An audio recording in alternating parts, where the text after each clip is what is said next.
Hello everyone and welcome back to Sushma learning space. तो आज हम करने वाले हैं class 6 chapter 2 lines and angle के पेज नंबर 23 पे जितने भी क्वेश्चंस हैं। ठीक है, चलो स्टार्ट करते हैं। Fold rectangular sheet of paper. ये एक शीट ऑफ पेपर है जिसको आपने फोल्ड किया है, तो यहाँ पर एक ऐसी एक लाइन आ गई है। ठीक है, तो इसमें क्या बोला गया इस क्वेश्चन में, आपको एंगल्स बताने हैं और उन एंगल्स को कंपेयर करना है। ठीक है, जैसे कि एक मेरा ये एंगल बना है।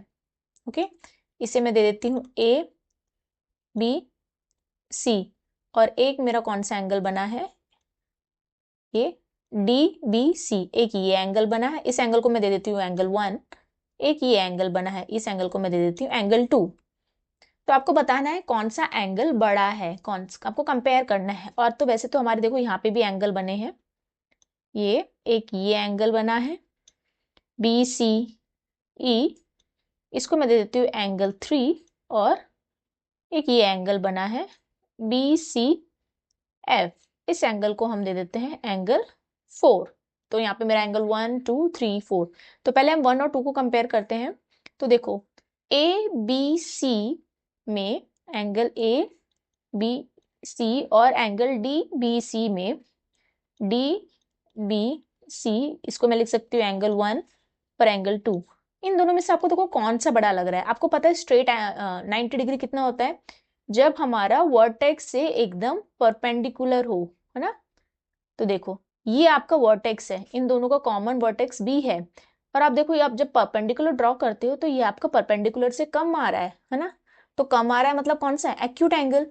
और यहीं से ही आप देखो एंगल 2 है जो वो आपका वो ज्यादा आ रहा है, परपेंडिकुलर ये रहा, परपेंडिकुलर से भी वो ज्यादा है। तो आपका कौन सा एंगल बड़ा है, सिंपल है, आपका डी बी सी बड़ा है। समझे? ऐसे ही आपको ये दूसरे एंगल कंपेयर करने हैं, बी सी ई और एंगल बी सी ई और B C F. B C F, इसको आप लिखो एंगल 3, इसको आप लिखो एंगल 4। अभी देखो यहाँ पे है ना इन दोनों का कॉमन वर्टेक्स।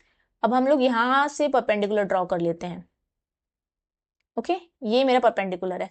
आप बताओ अब आपका ये जब आपने परपेंडिकुलर ड्रॉ किया तो आपको कौन सा एंगल बड़ा लग रहा है? ये आपका ग्रेटर देन 90 है, दिख रहा है ना, वो 90 से ज्यादा जा रहा है। और ये आपका ये जो दूसरा वाला है वो लेस देन 90, ये देखो ये ऐसे आ रहा है। मैं अलग से बना देती हूँ ये वाला। अरे एक मिनट एक मिनट। ये देखो ये आपका ये एक स्ट्रेट लाइन है और ये एंगल ऐसे है, ऐसे ही है ना। ये हमारा है बी सी ई एफ, एक ये एंगल है 3, ये एंगल है 4। अभी देखो आप कैसे पता लगाओगे कि कौन सा बड़ा है। एक काम करो बेस्ट, जो मेरा सी वर्टेक्स है ना कॉमन, वहां से आप एक स्ट्रेट लाइन खींच लो। ये जो मेरी स्ट्रेट लाइन होती है वो क्या होती है, 90 डिग्री की होती है ना। तो देखो आपका जो 3 एंगल है वो 90 से ज्यादा है, और आपका जो 4 एंगल है वो ये ये पूरा एंगल है। और ये क्या है, मेरा 4 एंगल जो है वो मेरा 90 से भी कम है। तो मेरा कौन सा एंगल बड़ा हो जाएगा, एंगल 3 बड़ा होगा। एंगल 3 जो है वो मेरा बड़ा है। समझ में आया? आप यहाँ पे इजीली प्रोटेक्टर का यूज कर सकते हो, बट अगर आप प्रोटेक्टर भी नहीं यूज कर पा रहे तो आप देख के भी आराम से बता सकते हो। चलो नेक्स्ट करते हैं। In each case determine which angle is greater. आपको इसमें बताना है कौन सा एंगल ग्रेटर है। ये है मेरा एंगल ए ओ बी, जो कि मेरा आउटर मोस्ट एंगल है, सबसे बड़ा एंगल है। And angle X O Y, देखो जो एक्स ओ वाई है ना ये वाला एंगल, ये मेरा ए ओ बी का पार्ट है ना, ये ए ओ बी का पार्ट है। तो मेरा कौन सा बड़ा है, ऑब्वियसली मेरा एंगल ए ओ बी मेरा बड़ा है, इज ग्रेटर। और क्यों ग्रेटर है, बिकॉज जो मेरा एक्स ओ वाई है वो तो मेरा पार्ट है किसका, ए ओ बी का।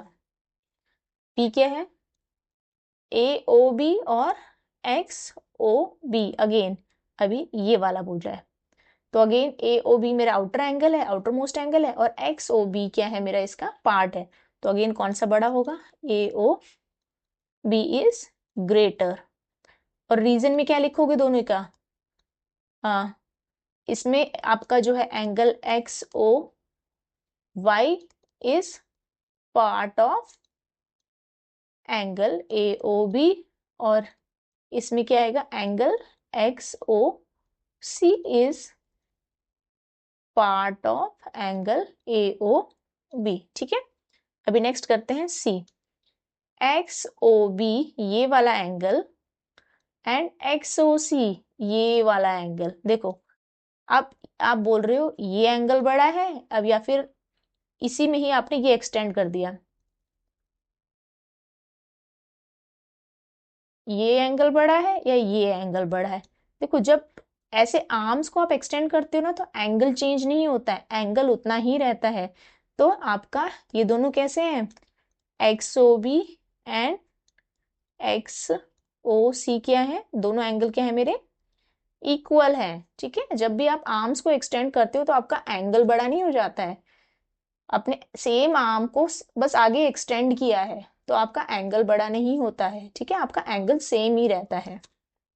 ओके, नेक्स्ट क्या है, which angle is greater, XOY ये वाला या फिर AOB ये वाला। अब देखो XOY में और AOB में मेरा ये वाला जो एंगल है ना, ये तो कॉमन ही है, ये देखो ये वाला एंगल, ये वाला एंगल कॉमन है। तो आपका बचा कौन सा एंगल, एक तो ये वाला एंगल बचा और अब ये वाला एंगल बचा। ये मैं ले लेती हूँ 1, ये 2। अब आप देख के बताओ आपको एंगल 1 बड़ा दिख रहा है या एंगल 2 बड़ा दिख रहा है। दिखने से ही पता चल रहा है ना आपका कौन सा बड़ा है। तो आपका एंगल XOY बड़ा है, XOY is greater than angle AOB, है ना। अब देख के पता लगा सकते हो जैसे कि AOY तो है वो दोनों में कॉमन है, तो बचा कौन सा मेरा ये वाला एंगल और ये, और इन दोनों को देखने में भी पता चल रहा है कि मेरा यहाँ पर ये ज्यादा एंगल बचा हुआ है। ठीक है, ओके नेक्स्ट क्या है, चलो यहाँ पे हमारे क्वेश्चंस खत्म होते हैं। नेक्स्ट हम लोग क्वेश्चंस नेक्स्ट वीडियो में करेंगे। Okay bye, take care.